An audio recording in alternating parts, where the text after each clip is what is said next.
Exit પોલમાં વાત કરીશું. ઉત્તર ગુજરાતના વાવથરા જિલ્લા પર સૌથી મોટો એક્ઝિટ પોલ. શંકર ચૌધરી અને ગેનીબેન ઠાકોરના ગઢમાં મોટા ઉલટફેર. પ્રથમ સ્થાનિક સ્વરાજની ચૂંટણી છે તો કોંગ્રેસ અને ભાજપ બંને એડી ચોટીનું જોર લગાવ્યું છે ગ્રાઉન્ડ ઉપર. વાવથરા જિલ્લાની 30 જેટલી જિલ્લા પંચાયતની બેઠકો છે. કોંગ્રેસ કબજો કરવા માટે હાલ સક્ષમ છે. જે રીતના આઈબી ના રિપોર્ટ આવી રહ્યા છે, જે 30 બેઠકો છે એમાં 15 થી 18 જેટલી બેઠકો જે છે એ કોંગ્રેસના ફાળે જઈ શકે છે. કોઈ પણ પ્રકારે ક્યાંય આમ આદમી પાર્ટી ગ્રાઉન્ડ ઉપર જોવા મળી નથી. ઇતિહાસ બનાવવા માટે ભાજપ પણ એટલું જ સક્ષમ છે, ત્યારે સામે પક્ષે કોંગ્રેસ ગ્રાઉન્ડ ઉપર ખૂબ મજબૂત રહ્યું છે. બદલાતા થરાદને લઈને પણ લોકોએ ભાજપને ક્યાંક આવકાર્યું છે. પરિસ્થિતિ પ્રમાણે અંડર કરંટમાં જોવા જઈએ તો ત્યાં કોંગ્રેસનું પલ્લું ભારે દેખાઈ રહ્યું છે. આખરી ક્ષણોમાં એ માહેર છે ભાજપ કે જિલ્લા પંચાયત કોંગ્રેસની બનતા અટકાવશે. એ ઉમેદવારો એ જે જીત્યા હશે એને તોડવાના પ્રયાસો થશે. આવતીકાલે જે પણ રિઝલ્ટ આવશે વાવથરાદના ભવિષ્યનું નિર્માણ થવાનું છે. 23ની સેમીફાઇનલ છે એવું ચોક્કસથી સમજીને ચાલી શકાય. આખો વિડીયો જોતા પહેલા હજુ પણ અમારી ચેનલને સબસ્ક્રાઇબ નથી કરી તો યુટ્યુબ પર સબસ્ક્રાઇબ કરો અને ફેસબુક અને ઇન્સ્ટાગ્રામ પર ફોલો કરો.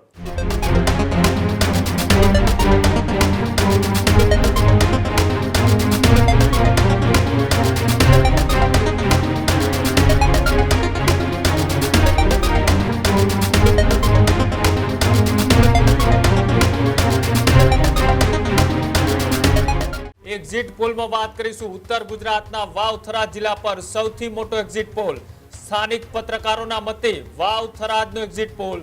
શંકર ચૌધરી અને ગેનીબેન ઠાકોરના ગઢમાં મોટા ઉલટફેર. વાવથરાદ જિલ્લા પંચાયતની 30 બેઠકોમાં ભાજપને કપરા ચડાણ. વાવથરાદમાં આખા ગુજરાતનો સૌથી રસપ્રદ જંગ જોયો.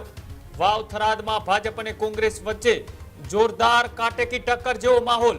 વાવથરાદ જિલ્લા પંચાયતમાં ભાજપને 11 થી 15 બેઠકો મળી શકે છે. સાથે જ વાવથરાદ જિલ્લા પંચાયતમાં કોંગ્રેસને પણ 11 થી 15 બેઠક મળી શકે છે. આ સૌથી મોટા ઉલટફેર કહી શકાય કે રસાકસી ભર્યો આ જંગ કે જ્યાં વાવથરાદમાં આમ આદમી પાર્ટીને જનતા જળ મૂળથી નકારી શકે છે. સાથે જ વાવથરાદ તાલુકા પંચાયતમાં પણ દિયોદર ભાભરમાં કોંગ્રેસની જીત થાય તેવી શક્યતાઓ. લાખણી, રા, સુઈગામ, ધરણીધર અને થરાદમાં ભાજપ જીતી શકે તેવા અત્યારે સંકેતો છે તે મળી રહ્યા છે. તો સાથે જ ભાભર નગરપાલિકામાં 24 બેઠકો પર ભાજપને 15 થી 20 બેઠક મળી શકે છે. તો ભાભર નગરપાલિકામાં કોંગ્રેસ પણ 5 થી 10 બેઠકો જીતવામાં સફળ સાબિત થાય તેવા પણ અત્યારે એક્ઝિટ પોલની અંદર આંકડાઓ આવી રહ્યા છે. વાવથરાદ કે જ્યાં સૌરાષ્ટ્ર પછી રાજકારણનું સૌથી ચર્ચિત એ વિસ્તાર હોય તો એ વાવથરાદ બનાસકાંઠાનો એ વિસ્તાર કે જ્યાં જ્યારે ચૂંટણીઓ હોય છે ત્યારે તમામ જગ્યાએથી એવા સમાચારો સામે આવતા હોય છે. મોટા ઉલટફેરના સંકેત જોવા મળતા હોય છે. દિગ્ગજોની લડાઈ વચ્ચે અહીંયા ચૂંટણીઓ છે તે લડાતી હોય છે. એ પછી શંકર ચૌધરી હોય, ગેનીબેન ઠાકોર હોય કે પછી ગુલાબસિંહ રાજપૂત હોય, સ્વરૂપજી ઠાકોર હોય કે પછી પ્રવીણ માળી હોય, આવા દિગ્ગજો છે તે આ ચૂંટણીની અંદર ચર્ચાઓમાં રહ્યા હતા. ત્યારે આજે આંકડાઓ સામે આવી રહ્યા છે. ત્યારે આપણી સાથે બનાસકાંઠાના પત્રકાર એ રાજ ગજર આપણી સાથે જોડાયેલા છે. રાજભાઈ, ખૂબ ખૂબ સ્વાગત છે ન્યૂઝ રૂમમાં. રાજભાઈ, સૌરાષ્ટ્ર પછી સૌથી વધારે ચર્ચાઓ રાજકારણમાં થતી હોય તો ઉત્તર ગુજરાતની થતી હોય છે. ચૂંટણી ચાહે નાની હોય કે મોટી હોય પણ રાજકારણનો માહોલ ત્યાં ગરમ રહેતો હોય છે. આ વખતના એ જે મતદાનના આંકડાઓ કંઈક અલગ સૂચવી રહ્યા છે. જે રીતના એક્ઝિટ પોલમાં આંકડા આવી રહ્યા છે, શું લાગે છે આ વખતનું ત્યાં ગ્રાઉન્ડ રિપોર્ટિંગ આપે કર્યું છે? ચોક્કસથી વાવથરાદ જિલ્લા પંચાયત એક તો પહેલા તો બનાસકાંઠા એટલે બૃહદ બનાસકાંઠામાંથી અલગ બન્યો છે વાવથરાદ જિલ્લો, અને એની આ પ્રથમ સ્થાનિક સ્વરાજની ચૂંટણી છે. તો કોંગ્રેસ અને ભાજપ બંને એડી ચોટીનું જોર લગાવ્યું છે. ગ્રાઉન્ડ ઉપર ખૂબ મહેનત કરી છે બંને પક્ષોએ, કારણ કે એક ઇતિહાસ રચવાનો છે. ઇતિહાસ એટલા માટે રચવાનો છે કારણ કે પહેલી વાર જિલ્લો અલગ થયા પછી આ પહેલી સ્થાનિક સ્વરાજની ચૂંટણી છે ને પ્રથમ જિલ્લા પંચાયત કોણ કબજે કરશે ને તેને લઈને ગ્રાઉન્ડ ઉપર ખૂબ મથામણ થઈ છે.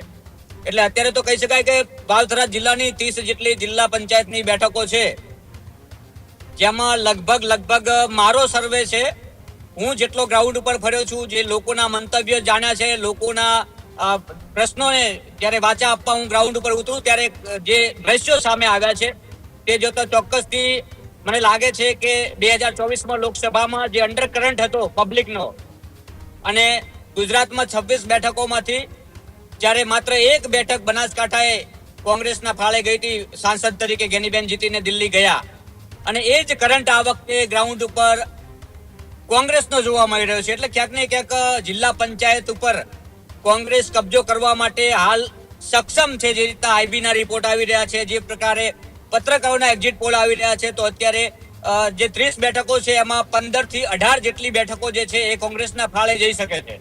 અચ્છા, રાજભાઈ, તમે ત્યાં ઝીણવટ ભર્યું એક ગ્રાઉન્ડ રિપોર્ટિંગ કર્યું છે. કયા એવા મુદ્દાઓ રહ્યા હતા? આ વખતની ચૂંટણીની પેટર્ન કઈ બાજુ હતી? આ વખતનો પવન કઈ બાજુ હતો? શું જોઈને લોકોએ મતદાન કર્યું હોઈ શકે? ચોક્કસથી પહેલા તો વાવ-થરાદ જિલ્લો જ્યારે અલગ થયો છે ત્યારે વાવ-થરાદના વિકાસની પણ વાતો થઈ છે. મોટા પ્રમાણમાં ભારતીય જનતા પાર્ટી જ્યાં જ્યાં પણ ગ્રાઉન્ડ ઉપર સભાઓ કરી છે, જ્યાં જ્યાં મતદારો સુધી ભારતીય જનતા પાર્ટીના કાર્યકર્તાઓ ઉમેદવારો પહોંચ્યા છે, ત્યાં માત્ર વાવ-થરાદના વિકાસની વાતોને લઈને થઈ છે, ક્યાંક સરકારની યોજનાને લઈને થઈ છે, ક્યાંક પાણી જે ગામડે ગામડે તળાવો ભરાવાની વાતો છે, ક્યાંક તળાવો ભરાયા છે ને ક્યાંક નથી ભરાયા, તો ત્યાં પાઇપલાઇનનું કામ ચાલુ છે. તો એ પ્રકારની જ્યારે વાતો લઈને ભારતીય જનતા પાર્ટી ગ્રાઉન્ડ ઉપર ઉતરી છે, તો કોંગ્રેસ પણ અલગ એવા પ્રકારના મુદ્દાઓ લઈને ગ્રાઉન્ડ ઉપર ઉતરી હતી કે ક્યાંક ને ક્યાંક જનતા સાથે અન્યાય થઈ રહ્યો છે, ક્યાંક ને ક્યાંક જનતા ગ્રાઉન્ડ ઉપર પીડાઈ રહી છે. મોંઘવારીના મુદ્દા હોય, અલગ અલગ પ્રકારના જે મુદ્દા હોય, વિદ્યાર્થીઓના મુદ્દા હોય, કોંગ્રેસે ખાસ કરીને દારૂ અને જુગારના અડ્ડાની વાતો કરી છે, ડ્રગ્સની વાતો સાથે કોંગ્રેસ મેદાનમાં ઉતર્યું છે, યુવાનોને બેરોજગારીની મુદ્દાને વાતો લઈને કોંગ્રેસ મેદાન ઉપર ઉતર્યું છે. પરંતુ ત્રીજો પક્ષની વાત કરવામાં આવે તો અહીંયા જ્યારે વાવ-થરાદ જિલ્લો અલગ થયા પછી કોઈ પણ પ્રકારે ક્યાંય આમ આદમી પાર્ટી ગ્રાઉન્ડ ઉપર જોવા મળી નથી. એટલે કહી શકાય કે ભાજપ અને કોંગ્રેસ સાથે કડી ટક્કર છે, અને એડી ચોટીનું જોર જ્યારે કોંગ્રેસ અને ભાજપે લગાવ્યું છે ત્યારે પ્રથમ જિલ્લામાં ઇતિહાસ બનાવવા માટે ભાજપ પણ એટલું જ સક્ષમ છે, ત્યારે સામે પક્ષે કોંગ્રેસ ગ્રાઉન્ડ ઉપર ખૂબ મજબૂત રહ્યું છે, અને લોકોએ પણ મને લાગે છે કે આ વખતે કોંગ્રેસને ક્યાંક ને ક્યાંક આવકારો આપ્યો છે. અચ્છા, રાજભાઈ, એક વાત એ પણ સમજવી છે કે બનાસકાંઠાની અંદર એ આજથી એકાદ વર્ષ થયા જે સામાજિક મુદ્દાઓ ખૂબ ચર્ચાઓમાં રહ્યા છે, એ પછી સમાજનું બંધારણની વાત હોય, આંતરજ્ઞાતીય લગ્નનો એ વિવાદ હોય કે પછી ભાગેડું લગ્ન પ્રથા હોય, આ તમામ એવા મુદ્દાઓ હતા કે ખૂબ ચર્ચાઓમાં રહ્યા હતા જ્યારે ચૂંટણીનો સમય નજીક હતો ત્યારે. આમાં કઈ પાર્ટીને એનું નુકસાન જઈ શકે છે અને કઈ પાર્ટીને એનો ફાયદો થઈ શકે? બિલકુલ સાચી વાત છે, પરંતુ આ જે મુદ્દા હતા એ ચૂંટણી પહેલા હતા. એક પણ બંને પક્ષમાંથી એક પણ પક્ષે આ મુદ્દાને ચૂંટણીની અંદર કોઈ પ્રાધાન્ય નથી આપ્યું, એટલે કંઈક અચંબા જેવું લાગે છે કે મુદ્દાઓ ચૂંટણી પહેલા આ બહુ ચર્ચિત હતા, પરંતુ ચૂંટણીના ગ્રાઉન્ડ ઉપર આ મુદ્દાઓ કેમ સાઈડ કર્યા, કેમ સાઈડલાઈન થઈ ગયા, કઈ ખબર ના પડી. માત્ર વિકાસની વાતો થઈ ભાજપમાંથી, અને ગ્રાઉન્ડ ઉપર કોંગ્રેસમાંથી એ વાતો થઈ કે ક્યાંક વેદનાઓ છે ખેડૂતોની, ક્યાંક પીડિતો જ્યારે એમને ન્યાય નથી મળ્યો, ક્યાંક દારૂ જુગાર અને ડ્રગ્સની વાતો લઈને કોંગ્રેસ મેદાને ઉતર્યું છે, ક્યાંક ખાસ કરીને જે પ્રકારે અલગ જિલ્લો થયો છે તો ચોક્કસથી એક વિકાસની વાતો ભાજપે કરી છે, અને ક્યાંક ને ક્યાંક વિકાસ પણ થયો પણ છે, અને લોકોએ નજરે નિહાળ્યો પણ છે. કારણ કે પહેલા થરાદ અલગ હતું, આજે થરાદ બદલાયું છે. તો બદલાતા થરાદને લઈને પણ લોકોએ ભાજપને ક્યાંક આવકાર્યું છે, તો ક્યાંક કોંગ્રેસે એનો લાભ ઉઠાવી અને એવા મુદ્દાઓ રજૂ કર્યા છે કે ક્યાંક ખેડૂત પીડિત છે, એમની વેદનાઓને વાચા આપવાનું કામ કોંગ્રેસે કર્યું છે.